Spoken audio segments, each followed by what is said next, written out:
Hi friends, మనం ఈరోజు ministry of earth సైన్స్కి సంబంధించిన ఇయర్ ఎండ్ రివ్యూ ఒకటి వచ్చింది కదా.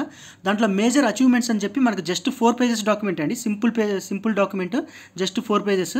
బట్ ఈ యొక్క డాక్యుమెంట్ నుంచి 90% ఛాన్సెస్ ఉందండి కంపల్సరీగా బిట్టు రావడానికి. 1 మార్క్ కంపల్సరీగా ఈ డాక్యుమెంట్ నుంచి పర్ఫెక్ట్గా వచ్చింది. ఎందుకంటే దీంట్లో అన్ని పొటెన్షియల్ ఏరియాస్ కనిపిస్తున్నాయి. నీకు డాక్యుమెంట్ పైనుంచి కిందికి నేను స్కిమ్ చేసి వాటిలో ఉన్న హెడ్లైన్స్ మీకు ఎక్స్ప్లెయిన్ చేసినప్పుడు ఈ డాక్యుమెంట్ వాల్యూ తెలుస్తుంది, అంటే ఏమేమి ఉన్నాయో అనేది. బిఫోర్ దట్ మీకు 1 మార్క్ అంటే చాలా చిన్నగా అనిపించండి, 1 మార్కే కదా వదిలేస్తే సరిపోద్దని. మీకు ప్రీవియస్ ఇయర్స్ కట్ ఆఫ్ ఒకసారి చూసిండ్రంటే మీకు ఆ 1 మార్క్ వాల్యూ ఏందో మీకు క్లియర్గా తెలుస్తుంది. నేను ఇప్పుడు మీకు చూపిస్తాను ప్రీవియస్ ఇయర్స్ 2019 బ్యాచ్ వాళ్ళవి.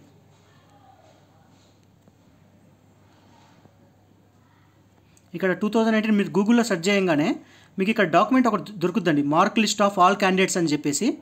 ఇక్కడ mark list of all candidates అని చెప్పేసి 133 పేజెస్ డాక్యుమెంట్ 2019లో గ్రూప్ 2 మెయిన్స్ రాసిన వాళ్ళ అది మొత్తం లిస్ట్ మొత్తం మనకు గూగుల్లో దొరుకుద్ది, మీరు సెర్చ్ చేసినా దొరికింది. ఇప్పుడు ఈ డాక్యుమెంట్ని ఓపెన్ చేద్దాం. ఓపెన్ చేస్తే చూడండి ఒకసారి, ఆంధ్రప్రదేశ్ పబ్లిక్ సర్వీస్ కమిషన్ ఎప్పుడుది గ్రూప్ 2 సర్వీసెస్ మెయిన్స్ 2019లో జరిగింది. ఈ టోటల్ మార్క్స్ అండి. ఇది పేపర్ 1, పేపర్ 2, పేపర్ 3. ఇప్పుడంటే మనకు పేపర్ 1, పేపర్ 2 2 పేపర్సే ఉన్నాయి. ఇంతకుముందు పేపర్ 1 వచ్చేసి జనరల్ స్టడీస్, అన్ని సబ్జెక్ట్స్ ఉండేవి. Polity, history, geography, economy, physics, chemistry, biology, current affairs, తర్వాత డిజాస్టర్ మేనేజ్మెంట్, తర్వాత ఆంధ్రప్రదేశ్ బైఫర్కేషన్ యాక్ట్ ఇదంతా ఉంది. ఇప్పుడు మనకి ఇది లేదు ఈ పేపరు. ఈ పేపర్ 2 వచ్చేసి AP history and polity as usual మనకున్న ఇప్పుడు పేపర్ 1 ఎట్లనో పేపర్ 2. ఈ పేపర్ 3 వచ్చేసి ఓన్లీ ఎకానమీ అనమాట, ఎస్ఎన్టీ లేదు. అండ్ మీకు చూపిస్తా ఇంతకుముందు ప్రీవియస్ ఇయర్స్ క్వశ్చన్స్ ఎకానమీ పేపర్లో ఎట్లా వచ్చాయి క్వశ్చన్స్, ఆ కట్ ఆఫ్స్ ఎట్లా ఉన్నాయి అనేది మీకు ఒక రఫ్ ఐడియా వచ్చింది.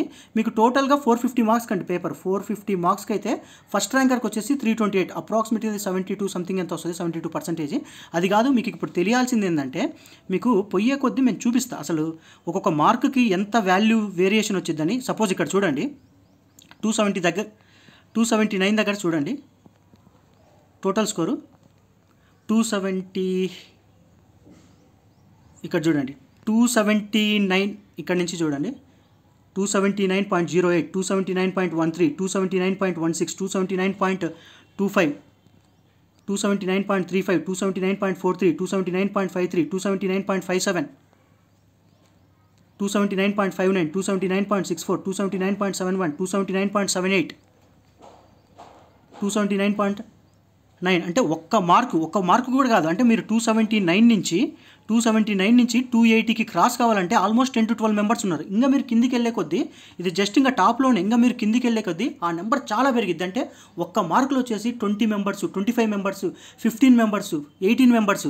సో ఒక్క మార్క్ వాల్యూ అనేది చాలా ఇంపార్టెంట్. ఎందుకు మీరు డైరెక్ట్గా మీరు గూగుల్ చేయండి, డాక్యుమెంట్ దొరికేస్తే మీకు తెలుస్తుంది.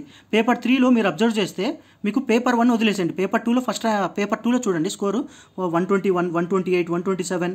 అంటే AP history and polity paper 111. తర్వాత హైయెస్ట్ వచ్చేసి 129 అండి. పేపర్ 1లో హైయెస్ట్ 126, 127, 1114, 130 ఉందండి. ఇక్కడ 129 కాదు, 130 highest AP history and polity. అప్పుడంటే అన్ని 1 లైనర్సే కాబట్టి అంత వచ్చింది. ఇప్పుడు అంత స్కోర్ రాదు. దాని తర్వాత 105 చూస్తే ఫస్ట్ పేపర్లో కొంచెం ఎక్కువ మంది ఉన్నారు, 120, 110 పైన చాలా మంది ఉన్నారు. ఒక 30-40 మెంబర్స్ ఉన్నారు 110, 120 పైన మాత్రం. కానీ పేపర్ 3 అంటే మనకి ఎకానమీ, ఇప్పుడు ఎస్ఎన్టీ యాడ్ అయింది. ఎకానమీ ఒక్కటి చూసిండ్రంటే మీరు హైయెస్ట్ చూడండి 105, దాని తర్వాత 95. సెకండ్ ర్యాంక్ థర్డ్ ర్యాంకర్కే 95. 150కి సెకండ్ ర్యాంక్ థర్డ్ ర్యాంకర్కే 95. మీకు ఆ పేపర్ చూపిస్తా, మీరు షాక్ అవ్వకపోతే అప్పుడు అడగండి. ఎందుకంటే వాడు ఒక లైన్ నుంచి రెండో లైన్కి వెళ్తే ఒట్టు, పేపర్ మొత్తం 1 లైనర్సే క్వశ్చన్స్. కంప్లీట్ పేపర్ మొత్తం 1 లైనర్సే. వాడు రెండో లైన్కే దాటలేదు ఎకానమీ పేపరు. స్టిల్ సెకండ్ ర్యాంకర్కి అవుట్ ఆఫ్ 150 95 వచ్చాయి కంప్లీట్ ఎకానమీ. ఇప్పుడు మనకి ఎకానమీ ఉంది, ఎన్వైర్న్మెంట్ ఉంది, ఎస్ఎన్టీ ఉంది. అండ్ మోర్ ఓవర్ మనకు 1 లైనర్స్ అసలు రావట్లేదు, కంప్లీట్లీ ఫ్యాక్చువల్ వస్తుంది. అండ్ మల్టిపుల్ స్టేట్మెంట్స్ ఉన్నాయి, 4 స్టేట్మెంట్స్. అసలు ఫస్ట్ స్టేట్మెంట్ నుంచి 4వ స్టేట్మెంట్ చదివేసరికి అసలు నేను చదివింది ఫస్ట్ స్టేట్మెంట్ ఏంద్రా బాబు అనే అనిపిస్తుంది. అసలు గ్రూప్ 1 పేపర్ మీరు చూసిందంటే ఒక సైడ్ కంప్లీట్గా ఒక సైడ్ మొత్తం ఒక క్వశ్చన్ ఉండేది. అంటే ఫస్ట్ స్టార్ట్ అయితే క్వశ్చన్ కిందికి వచ్చేసరికి ఎండ్ అయింది ఒకే క్వశ్చన్. మరి యూపీఎస్సీలో కూడా ఒక సైడు 3-4 క్వశ్చన్స్ ఉంటాయి. మన గ్రూప్ 1 పేపర్ చూస్తే ఒకే సైడు పాలిటీ పేపర్ కానీ చూస్తే పైన నుంచి కిందికి వచ్చేసరికి అసలు పైన నేనేం చదివాను అనే థాట్ జనరేట్ అయింది. అంటే అంత హార్డ్గా ఉండేది అనమాట. ఇప్పుడు మన ఏపీపీఎస్సీ స్టాండర్డ్స్ చాలా పెరిగింది. సో కట్ ఆఫ్స్ మీరు ఎక్కువ మార్కెట్లో చెప్పినట్టు 70 మార్కులు రావాలి, 60 మార్కులు రావాలి అనేది అది చాలా అబద్ధం అండి. మీరు ఆ నెంబర్ ఫిగర్స్ పెట్టుకొని మీరు కన్ఫ్యూజ్ అవ్వద్దు. డీసెంట్గా మీరు ఇక్కడ క్లియర్గా అబ్జర్వ్ చేయండి. State second rank state second rank, state third rank 95, 94 economy paper, S N T environment లేదు. ఆ పేపర్స్లో ఉన్న క్వశ్చన్స్ చూపిస్తా. ఆ క్వశ్చన్స్ చూసి కూడా మీకు ఇతనికి 95 అంటే 103 మళ్ళీ వేరే వాళ్ళకి వచ్చాయిలేండి. అంటే మళ్ళీ 98, 98 మళ్ళీ 105, 95, 95, 107, 102, 101, 100, 107. సో టోటల్గా ఎంటైర్ స్టేట్ మొత్తం మీద ఎకానమీ పేపర్లో 100 దాటిన వాళ్ళు లెస్ దెన్ 15 ఆర్ 16 ఎంత ఉన్నారు? 105, 105 మీకు ఎందుకు కౌంట్ చేస్తా కూడా అసలు 100 దాటిన వాళ్ళు ఎంతమంది? 1, 2, 3, 4, 5, 6, 7, 8, 9, 10, 11, 12, 12, 12, 12, 13, 13, 13, 13. దాని తర్వాత 3, 13, 14 ఇది ఫస్ట్కి వచ్చిందా? మళ్ళీ వీడికి 12 కదా, 13, 14, 15, 16 అంతే. ఎంటర్ స్టేట్ మొత్తం మీద 100 మార్క్స్ దాటిన వాళ్ళు 16 మంది ఉన్నారు, 16, 15 ఉన్నారు. అంతకంటే ఎక్కువ లేదు. పేపర్ ఏంది? 1 లైనర్స్ ఇస్తా. మీకు పేపర్ చూపిస్తా. పేపర్ స్టాండర్డ్ కూడా అప్పుడు ఎకానమీ పేపర్ ఎలా ఉండేదో మీకు క్లారిటీగా చూపిస్తా. ఇప్పుడు ఒక్క నిమిషం. ఇది 2019లో ఎకానమీ పేపర్ చూడండి. అసలు 2వ లైన్కి దాటితే ఒట్టు. 2017లో ముగిసిన పంచవర్ష ప్రణాళిక. దాని తర్వాత ఒక్క నిమిషం బాండ్లు, షేర్లు మరియు కుదవబెట్టినవి కొనటం, అమ్మటం జరిగే వ్యాపారం కూడలి కేంద్రం ఏది? దాని తర్వాత 1994 జీఎస్టీ గ్యాట్ ప్రకారం ఉరుగ్వే సంప్రదింపుల సృష్టి ఏది? ఇది పేపర్ అండి. మీరు క్లియర్గా చూస్తే ఇక్కడే ఉంది. గ్రూప్ 2 సర్వీసెస్ ఫైనల్కి planning and Indian economy contemporary అని చెప్పేసి 30th August 2019 shift in 2. 30th August 2019 shift 2 అని చెప్పి ప్లానింగ్ అండ్ ఇండియన్ ఎకానమీ 2019లో జరిగిన పేపర్. 150కి క్వశ్చన్స్ చూడండి. ఒక 5 minutes నేనేం చేయట్లేదు. క్వశ్చన్స్ ఎట్లా వచ్చినాయని చూడండి జస్ట్ అంతే. చూడండి, 2017లో ముగిసిన పంచవర్ష ప్రణాళిక. ఆన్సర్ చదవట్లేదు. బాండ్లు, పేర్లు మరియు కుదవబెట్టినవి కొనడం, అమ్మటం జరిగే వ్యాపార కూడలి. దాని తర్వాత 1994 జీఎస్టీ గ్యాట్ ప్రకారం ఉరుగ్వే సంప్రదాయాల సృష్టి ఇది. దాని తర్వాత కౌలు ఒప్పంద వ్యవసాయం అనే ఒప్పందం వ్యవసాయ ఉత్పత్తిదారునికి మరియు వ్యవసాయ వ్యాపార సంస్థలకు. అసలు అన్ని వన్ లైనర్సే. కేంద్ర ప్రభుత్వం రాష్ట్ర ప్రభుత్వ పంపిణీకి వ్యవస్థకు అందిస్తున్న ఆహార ధాన్యాల ధరలు ఏమని పిలుస్తారు? దాని తర్వాత ఎలక్ట్రానిక్ గణన విధానం అనేది వేలం పద్ధతి ద్వారా నిర్వహిస్తే దాన్ని ఇలా అంటారు. నేనేం చేయట్లేదు, మీ క్వశ్చన్స్ అన్నీ చూపిస్తున్నా అంటే ఎట్లా వచ్చాయి. దాని తర్వాత మార్కెట్ ప్రైస్, జీడిపి ఉత్పత్తి వేల అనేది దీనికి సమానం. దాని తర్వాత ఆదాయానికి సంబంధించి ప్రత్యక్షంగా కొనుక్కునే వస్తువులు ఇలా అంటారు. దాని తర్వాత చూస్తే మీరు మొత్తం పై నుంచి కిందికి వెళ్తే అన్ని one liners. Budget economic survey చూస్తే 2వ లైన్కి కూడా వాడు వెళ్ళలేదు. 2016లో మీట్ షా కమిటీ రిపోర్ట్ దేనికి సంబంధించింది? National mission for sustainable agriculture was made operational in the year. Vice chairman of NITI Aayog. దాని తర్వాత international day for preservation of ozone layer. So అన్ని క్వశ్చన్స్ టోటల్ 150 క్వశ్చన్స్ కూడా అన్ని వన్ లైనర్సే. స్టిల్ 1 లైనర్స్ ఇచ్చినా కానీ స్టేట్ సెకండ్ ర్యాంకర్కి 95, స్టేట్ థర్డ్ ర్యాంకర్కి 96. టోటల్ స్టేట్ మొత్తం మీద దాటింది ఎంతమంది? 16 మందికి 100 దాటినాయి. ఇప్పుడు ఎలా ఉంది పేపరు? కంప్లీట్లీ పగిలిపోయేటట్లుంది. సో మీరు ఎందుకు 60 తెచ్చుకోవాలి, 70 తెచ్చుకోవాలి, 55 తెచ్చుకోవాలి? అసలు 4 సబ్జెక్టులో 4 50 వచ్చినా వాడి ర్యాంక్ 50 లోపల ఉంటుంది. మరి అంత ఆలోచించాల్సిన అవసరం లేదు. మీరు స్ట్రెస్ తీసుకోకండి. సెకండ్ పేపర్ స్కోర్ రాదు. సెకండ్ పేపరు ఈజీగా 40 ఈచ్ పేపర్లో 40 వచ్చినా మీ ర్యాంక్ లెస్ దెన్ 100, 150 లోపలే ఉండొచ్చు. 100, 200 లోపలే ఉండొచ్చు. ఎందుకంటే స్టేట్ ఫస్ట్ ర్యాంకర్కే ఈసారి 90 మార్క్స్ కూడా రావడానికి కష్టం. ఎందుకంటే క్లియర్గా ఉంది కదా డేటా. నేనేను మీకు ఏమంటారు మాయామంత్రం ఏం చేయట్లేదు కదా. సో మీరు కంగారు పడొద్దు. అన్ని వన్ లైనర్సే. మీరు క్వశ్చన్స్ మీకు సాక్షి ఎడ్యుకేషన్లోకి వెళ్ళి 2019 పేపర్ అని మీరు క్లియర్గా సెర్చ్ చేయండి. ఏ క్వశ్చన్ కూడా చూడు. Which state in India currently has the highest per capital income. దాని తర్వాత government of Andhra Pradesh declared the state as smoke free state on date అడిగాడు. దాని తర్వాత అన్ని the state of Andhra Pradesh at all India level has received Swachh Vidyalaya Puraskar. Chittoor district, Chittoor జిల్లా. The state which ranks first in total fish and shrimp production in the country. So అన్నీ కూడా factual అనమాట. Factual అన్ని one liners. So ఆ 1 మార్క్ వాల్యూ అనేది మీకు చెప్పడానికి ఈ ఏమంటారు ఇప్పుడు నేను చెప్పే డాక్యుమెంట్లోంచి 1 మార్క్ ఖచ్చితంగా వస్తుందంటే ఆ 1 మార్క్ ఒక వాల్యూ మీకు చూపిస్తున్నాయి ఇక్కడ. అండ్ మోర్ ఓవర్ మీకు నేను ఈ డేటాను మొత్తం ఎక్స్ట్రాపోలేట్ చేసి మీకు చూపించా. అండ్ మీకు ఒక వెబ్సైట్ ఉంటుందండి. ఆ వెబ్సైట్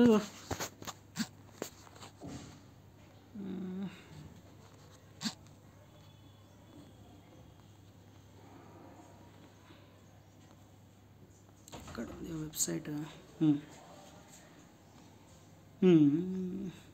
ఇది how many days to go for 23rd February అని కొట్టండి, మీకు టైం లైన్ మొత్తం చూపించింది. ఎంత ఉంది ఇప్పుడు మనకు time? 45 days 14 hours and 40 minutes to go. దీనికి 23rd February. సో ఆ వెబ్సైట్ మీరు చేసుకొని బుక్ మార్క్ చేసుకోండి. మీరు బుక్ మార్క్ చేసుకొని మీరు క్లియర్గా చూసుకోవచ్చు అనమాట. ఇది కాదు కదా మీకు చూపిద్దాం అనుకున్నది. ఓకే,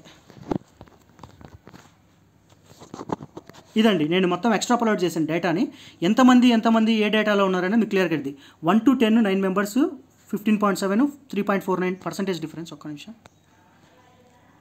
మీరు ఇక్కడ కిందికి వస్తే చూడండి 300 400 ఇక్కడికి వస్తే 9.5 మార్క్స్. అంటే 300 నుంచి 400 మధ్యలో 100 మంది ఉంటే ఆ 100 మార్క్ డిఫరెన్స్ ఎంత? 10 మార్కులు. అంటే ప్రతి 10 మార్కుల్లో ఒకడు ఉన్నాడు. అంటే ఒక్క మార్కులో 10 మెంబర్స్ ఉన్నారు. అంటే 10 నుంచి 11కి వెళ్ళారనుకోండి 10 మెంబర్స్ యాడ్ అవుతున్నారు. ఇక్కడికి వెళ్ళేసరికి ఇంకా కింద 6.62 6.62 6.14. అంటే ఇది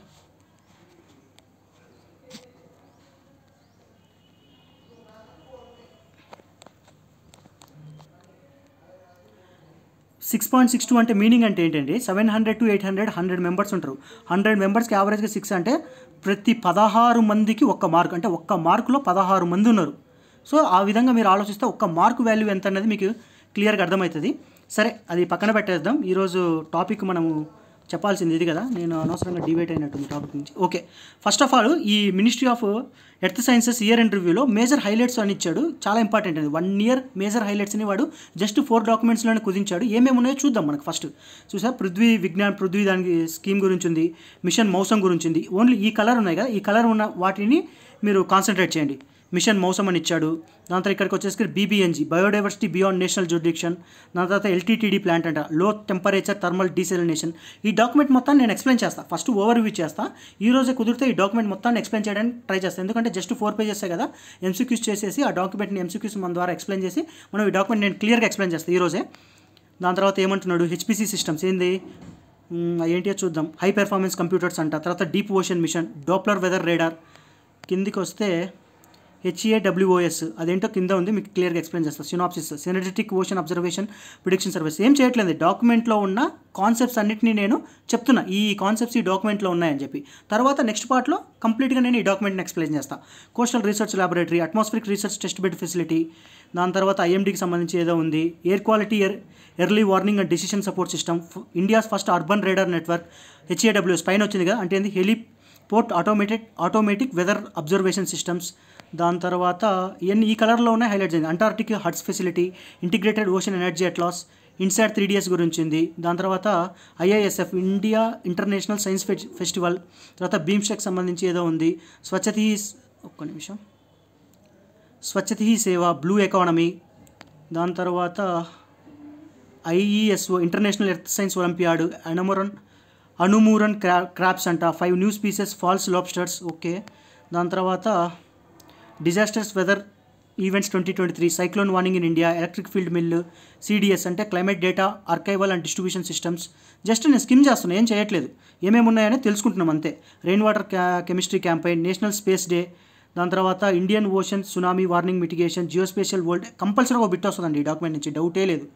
geospatial world excellence, rehabilitation coastal bioshields, shore line management. WIFEX అంటే వింటర్ ఫాగ్ క్యాంపెయిన్. BCWC అంటే BIMSTEC centre for weather climate. MOES ocean research vessel. తర్వాత పెర్మాఫ్రోస్ట్, కెనడియన్ పెర్మాఫ్రోస్ట్. దాని తర్వాత ATCM Antarctic treaty consultative meeting. 43rd Indian scientific expedition, 14th Indian Arctic expedition, vector sensor array systems. దాని తర్వాత India ARC6 Roshni అంటే renewable ocean and system for harnessing novel illumination. దాని తర్వాత water extraction from humid air, under water feeding systems. మళ్ళీ ఇక్కడికి వచ్చేసరికి left సైడ్కి వచ్చేసరికి చూడండి ఏమేమి ఉన్నాయి, ఏమిచ్చాడు ఇక్కడ. ఈ లెఫ్ట్ సైడ్ యూనియన్ క్యాబినెట్ కిందికి వస్తే union cabinet, honourable prime minister కిందికి ఏమొస్తే honourable ministry of earth sciences, honourable minister of earth sciences అతని గురించి అది చెప్పింది ఉంది. ఐఎమ్ ది ఇండియన్ మెట్రలాజికల్ డిపార్ట్మెంట్కి సంబంధించి. తర్వాత secretary ministry of earth sciences, తర్వాత మినిస్ట్రీ ఆఫ్ ఎర్త్ సైన్సెస్ గురించి. తర్వాత CMLRE అంటే ఒక్క నిమిషం, CMLRE అంటే సెంటర్, ఏం సెంటర్, దేనికోసం సెంటర్ ఇది? Marine living research and ecology. It comes under ministry of earth sciences, CMLRE. ఇది సెంటర్, దేనికి సెంటర్ అంటే మెరైన్ లివింగ్ రిసోర్సెస్ అండ్ ఎకాలజీకి సంబంధించింది. ఓకేనా? మినిస్ట్రీ ఆఫ్ ఎర్త్ సైన్సెస్లో CMLR గురించి ఒక 3-4 ఉన్నాయి. ఇండియన్ మెట్రలాజికల్ డిపార్ట్మెంట్, ఇక్కడ IIT మెడ్రాస్కి సంబంధించి 3 ఉన్నాయి. ఎగ్జామ్లో ఒకవేళ రాయేయాలనుకుంటే IIT మెడ్రాస్కి వేసేయండి, దీని నుంచి వస్తాయి. తర్వాత ఇన్కాయిస్ అంట, ఇన్కాయిస్ ఇండియన్ నేషనల్ సెంటర్ దేనికి? ఇది ఓషన్ ఇన్ఫర్మేషన్ సిస్టమ్కి. ఇండియన్ నేషనల్ సెంటర్ దేనికి? దేనికి? ఓషన్ ఇన్ఫర్మేషన్ సిస్టమ్కి సంబంధించి. దాని నుంచి ఒక 3 ఉన్నాయి. తర్వాత NCCR అంట, NCCR అంటే నేషనల్ సెంటర్ దేనికి? ఇది కోస్టల్ రీసెర్చ్కి, national centre for coastal research. దాని తర్వాత NCMRWF నేషనల్ సెంటర్ దేనికి? ఇది మీడియం రేంజ్ వెదర్ ఫోర్కాస్టింగ్కి. National centre for medium range weather forecasting. దానికి సంబంధించి ఎన్ని ఉన్నాయి? ఒకటే ఉంది. తర్వాత ఇక్కడ చూడండి NCPRO మీద ఎన్ని ఉన్నాయో. National centre for polar ocean research, దాని నుంచి 5 ఉన్నాయి. తర్వాత NIOT national institute of ocean technology. So వీటి గురించి రఫ్ ఐడియా. ఇప్పుడు ఈ డాక్యుమెంట్ ఉంది కదా, ఈ డాక్యుమెంట్లో వాట్ ఈజ్ వాట్ అనేది మీకు రఫ్గా ఐడియా ఉంది. మనం ఏం చేద్దాం, నెక్స్ట్ పార్ట్లో కంప్లీట్గా MCQs క్రియేట్ చేసి నేను ఈ డాక్యుమెంట్ మొత్తాన్ని ఎక్స్ప్లెయిన్ చేస్తాను. ఎందుకంటే ఖచ్చితంగా ఒక మార్క్ అయితే ఈ డాక్యుమెంట్ నుంచి వస్తుంది. ఆ ఒక్క మార్క్ వాల్యూ ఏంటో మీకు క్లియర్గా నేను ఇంతకుముందు చూపించాను. అంటే నేను ఆ డేటాని ఎక్స్ట్రాపులేట్ చేశానండి. ఫస్ట్ ర్యాంకర్కి ఎంత వచ్చింది, సెకండ్ ర్యాంకర్కి ఎంత వచ్చింది, థర్డ్ ర్యాంకర్కి ఎంత వచ్చింది, 1 to 10th ర్యాంక్ ఎంతకి వచ్చింది, అది నేను చూపించవచ్చు. ఇప్పుడు నేను చూపించాను అనుకో, నేను ఏదో కట్ ఆఫ్ ప్రిడిక్షన్ చేస్తున్నాను అనేది నేను చెప్పే పాజిటివ్ కనోటేషన్ కాస్త నెగిటివ్ కనోటేషన్ కింద వెళ్ళిపోద్ది. అందుకని నేను ఆ డాక్యుమెంట్ అది చూపెట్టలేదు. ఇంతకుముందు ఏదో ఒక టెలిగ్రామ్ గ్రూప్లో కూడా పెట్టేసి ఉన్నది, జూలైలోనో ఆగస్టులోనో పెట్టేస్తున్నా. అంటే ఫస్ట్ ర్యాంకర్కి ఇంత పర్సెంటేజ్ వచ్చింది, సెకండ్ ర్యాంకర్కి ఇంత పర్సెంటేజ్ వచ్చింది. ఆ విధంగా లాస్ట్ టైం 300 మెంబర్స్ రాస్తే ఎంతవరకు పర్సెంటేజ్ ఉంది, 900 మెంబర్స్కి వస్తే ఎంత పర్సెంటేజ్ ఉంది, ఆ రఫ్ నెంబర్ అది అంత ఉంది. కానీ నేను చెప్పదలుచుకోలేదు, ఎందుకంటే నేను చెప్పాను అనుకో అది నెగిటివ్గా వెళ్తుంది. ఏదో నేను కట్ ఆఫ్ ప్రిడిక్షన్ చేస్తున్నట్లు అలా నెగిటివ్ కానోటేషన్లో వెళ్ళిద్ది. నా పాయింట్ ఆఫ్ వ్యూ అది కాదు. మీకు ఇక్కడ నేను చెప్పదలుచుకున్నది ఏంటంటే ఒక్క మార్కు వాల్యూ ఎంత ఉన్నది అనేది మీకు చెప్పడానికి నేను ట్రై చేస్తున్నాను. కట్ ఆఫ్ అనేది ఎవడు ప్రిడిక్ట్ చేయలేడు, దేవుడు కూడా ప్రిడిక్ట్ చేయలేడు. ఎగ్జామ్ రాసిన తర్వాత ఆ పేపర్ స్టాండర్డ్ టఫ్నెస్ని బట్టి ఉంటుంది. కాకపోతే ఏంటంటే ఒక రఫ్ ఐడియా, లాస్ట్ ఇయర్ ఇంతమంది రాశారు, ఇంతమందికి టాపర్స్కి ఇన్ని మార్కులు వచ్చాయి, 10th ర్యాంకర్కి ఇంత వచ్చాయి, 100th ర్యాంకర్కి ఇంత వచ్చాయి, తర్వాత 500 ర్యాంకర్కి ఇంత వచ్చాయి, 900కి ఎంత పర్సెంటేజ్ ఉంది, ఈచ్ పర్సన్కి ఎంత డిఫరెన్స్ గ్యాప్ ఉంది, ఒక మార్కులు ఎంతమంది ఉన్నారు, 100 నుంచి 200 మంది వరకు వచ్చేసరికి ఎంత పర్సెంటేజ్ వేరే అయింది, అది నేను కొంచెం డేటా అనాలిసిస్ చేశాను. అవి చెప్పినా మీకు నేను చెప్పినది ఓవర్గా అనిపిస్తుంది. సో అందుకని నేను దాన్ని లోపలికి వెళ్ళట్లేదు. ఓకే, మీకు ఈ వీడియో నచ్చితే లైక్ చేయండి, లైక్ చేసి సబ్స్క్రైబ్ చేసి కామెంట్ కూడా పెట్టండి. తర్వాత నేను ఈ డాక్యుమెంట్ మొత్తాన్ని నేను కుదిరితే ఈ రోజే మొత్తం ఎక్స్ప్లెయిన్ చేయాలి. ఎందుకంటే ఖచ్చితంగా ఈ డాక్యుమెంట్ నుంచి బిట్ అయితే వస్తుంది. ఎందుకంటే పొటెన్షియల్ ఏరియా క్వశ్చన్స్ క్లియర్ కనిపిస్తున్నాయి ఈ డాక్యుమెంట్లో. సో మనం చేద్దాం. మధ్యాహ్నమో ఈవినింగ్ నేను ఇది మొత్తం డాక్యుమెంట్ ఎక్స్ప్లెయిన్ చేయడానికి ట్రై చేస్తాను. ప్రజెంట్ అయితే ఈ డాక్యుమెంట్ నుంచి నేను చెప్పదలుచుకున్నది ఏంటంటే ఒక్క మార్కు వాల్యూ ఎంత అనేది మీకు చెప్పడానికి నేను చేశాను. ఓకే ఫ్రెండ్స్, మరి థ్యాంక్ యూ. నెక్స్ట్ ఈవినింగ్ ఎప్పుడు కంప్లీట్ చేయడానికి ట్రై చేస్తాను. బాయ్.